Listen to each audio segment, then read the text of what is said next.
নওয়াফ উঠে নিজের রুমে গিয়ে হঠাৎই একটা মেয়েকে তার বিছানায় দেখে অবাক হয়ে যায়। হঠাৎই মনে পড়ে গত রাতের কথা। নাওরাকে রেখেই তো নওয়াফ অন্য রুমে গিয়ে শুয়ে পড়েছিল।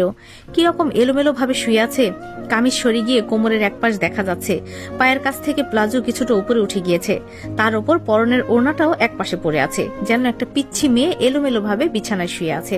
নাওরাকে দেখে নওয়াফের মনে অন্য অনুভূতির তো দূরের কথা, উল্টো প্রচুর রাগ উঠছে। মেয়েটা জানে না অন্য কারো বাসায় আছে, তারপরও কিভাবে শুয়ে আছে।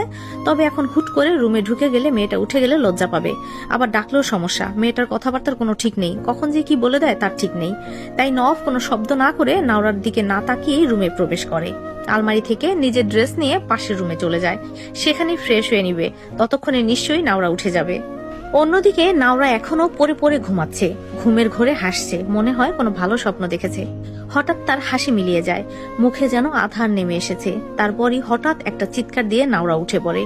নওয়াফ মাত্রই শাওয়ার নিয়ে বেরিয়েছে, পরনে শুধু একটা ট্রাউজার পরা, টাওয়াল দিয়ে মাথা মুছতে মুছতে বের হয়েছে। তখনই নাওরার চিৎকার তার কানে আসে।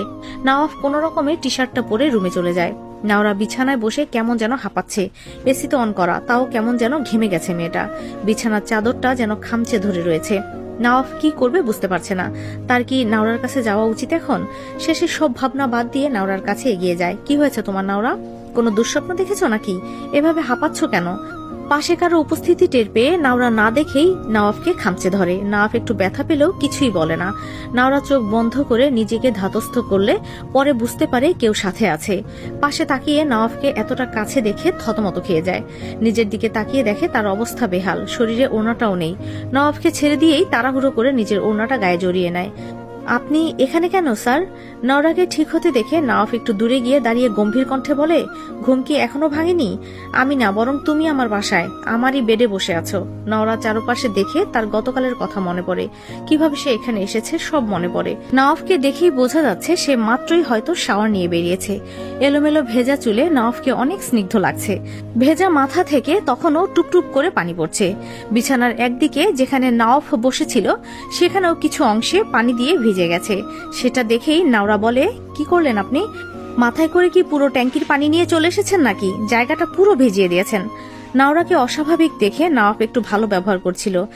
এখন তো দেখছে তার ভালো ব্যবহার করা উচিত হয়নি। মেয়েটা আগের রূপে ফিরে এসেছে, তাই সেও গম্ভীরভাবে উত্তর দেয়, লিসেন, এটা আমার রুম, তোমাকে কোনো কৈফিয়ত আমি দিতে বাধ্য নই, আর আমি আপনার ওয়াইফ। আমি আগেই বলেছি আমার অধিকারের ব্যাপারে আমি কোনো ছাড় দিব না। কিসের অধিকারের কথা বলছো? তোমাকে বউ হিসেবে মেনেছেটাকে? সে তো আমিও আপনাকে স্বামী হিসেবে মানিনি, তাই বলে তো সব মিথ্যে হয়ে যাবে না। তোমাকে আমি শীঘ্রই ডিভোর্স দিব, ততদিন আপনাকে জ্বালিয়ে আপনার হাড় মাংস